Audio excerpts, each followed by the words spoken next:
ओम शांति। आज सुनते हैं प्यारे बाबा की 3 जून की मुरली से दिल में छपने वाली गहराई की बातें।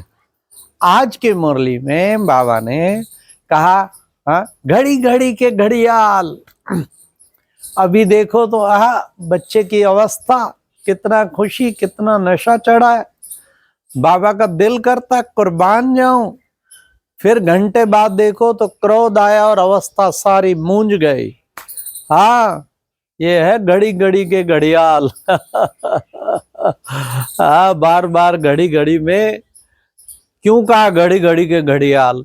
ऐसा घड़ियाल होता है 2 बजे का कुछ अलग बजेगा, 1 बजे का कुछ अलग बजेगा, 3 बजे का समझ जाते हैं ये उस टाइम का बज रहा है। जैसे स्कूल में भी देखो, जब छुट्टी का होता है टन टन टन टन टन टन लगातार बजाएंगे, समझ जाएंगे छुट्टी का बज गया। वो दिन में भी बज गया तो सब बच्चे भाग जाएंगे, छुट्टी हो गई। तो बाबा ने कहा मेरे बच्चों की कोई कोई की अवस्था भी ऐसे घड़ी घड़ी के घड़ियाल की तरह है। आज बाबा ने कहा अरे पढ़ाई का कदर हो, ज्ञान रत्नों का कदर हो, भगवान ऊपर से पढ़ाने आया है। और तुम पढ़ते पढ़ते सामने बैठ के तुम उबासी देते।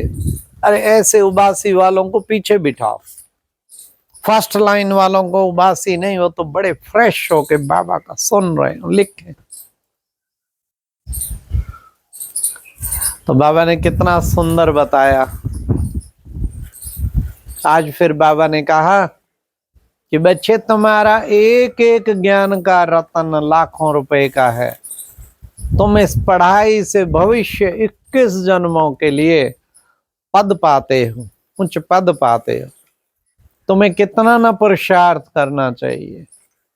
बच्चे नाटक जब पूरा होता है ना, सब एक्टर स्टेज पे आ जाते हैं। अब ये 84 जन्मों पूरे हुए, अब नाटक की एंड है। इस वक्त सब एक्टर्स नीचे आ गए।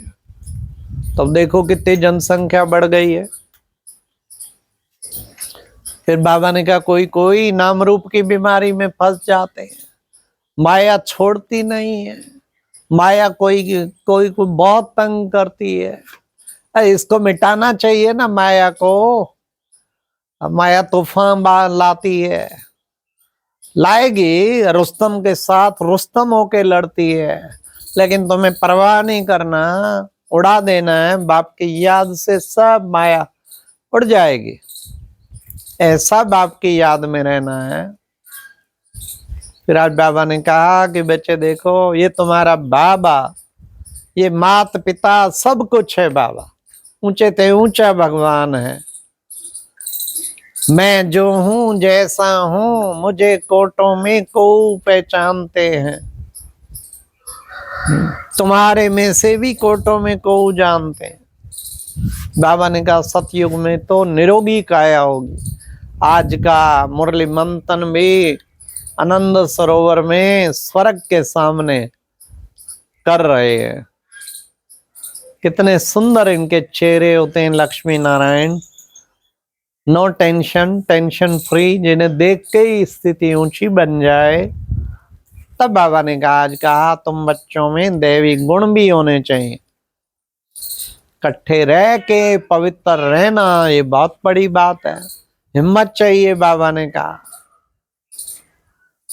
तो बाबा कहते गृहस्थ व्यवहार में रहते तुम बच्चों को कमल फूल समान रहना है। कमल की तरह, कमल पे कीचड़ की एक भी छींट नहीं लगती तो तुम्हारे पे भी ना लगे। ऐसा कमल पुष्प समान बनना है। फिर बाबा ने कहा सर्विस करो बच्चे, औरों को समझाओ। बाबा के लिए पैसा है तो बच्चे सेंटर, ये रूहानी हॉस्पिटल कम सेंटर, सबका कल्याण होगा। कितना बड़ा पुण्य बन जाएगा। गवर्नमेंट की भी सर्विस करो बच्चे, आगे चल के हालात ऐसे होंगे, अनाज नहीं मिलेगा, चीनी नहीं मिलेगी। ऐसा नहीं है कि गवर्नमेंट तुम्हें दे देगी, तुम उनकी सर्विस करो तो फिर तुम्हें दे देगी। तो बाबा ने कहा ये अनेक प्रकार की परीक्षाएं आनी है बच्चे। इसलिए तुम बच्चों को पूरा पुरुषार्थ करना है, पढ़ाई अच्छी तरह से पढ़नी है, पढ़ाई में कोई भी कमी ना हो। फिर बाबा ने कहा कि बच्चे, अब तुम बच्चों को बाबा कितना ऊंचा बनाते हैं, कितना ऊंचा बनाते हैं। तुम कर्मातीत अवस्था प्राप्त करते। कर्मातीत अवस्था वाले को धर्मराजपुरी में सजा नहीं खानी पड़ेगी। यहाँ तो बच्चे कितनी सजाएं, गर्भ जेल की सजाएं भी हैं। अब सतयुग में तो गर्भ महल होगा बच्चे, वहां तो कोई प्रकार की सजा होगी नहीं। ये सजाएं आदि सब यहाँ पर हैं। बाबा ने कहा इसलिए बच्चे बाप को याद करो, एक बाप की याद के सिवाय और कोई याद ना आए, इससे तुम्हारे पाप कट जाएंगे। जो माया तुम्हें घड़ी घड़ी वो करती तो बच्चे फिर माया भाग जाएगी। तुम बाप को याद करो, ज्ञान से ध्यान से ज्ञान अच्छा, और ज्ञान से फिर योग अच्छा। माया याद टिकने नहीं देती, लेकिन तुम्हें टिकानी है। घड़ी घड़ी मीठे प्यारे बाबा को याद करना। जो बाबा हमें इतना ऊंचा विश्व का मालिक बनाता, उसे हम कैसे भूल सकते हैं। जो बाबा हमें इतना मीठा बना रहा है, रोज कहते हैं मीठे मीठे बच्चे, मैं आया हूं तुम्हें मीठा बनाने, ऐसे बाबा को कैसे भूल सकते हैं। बच्चे तुम आशुक बन के उस माशुक को याद करो, मैं तुम्हारा बेहद का माशुक हूं, आशुक। तो ऐसा साथ अनुभव करें उसका।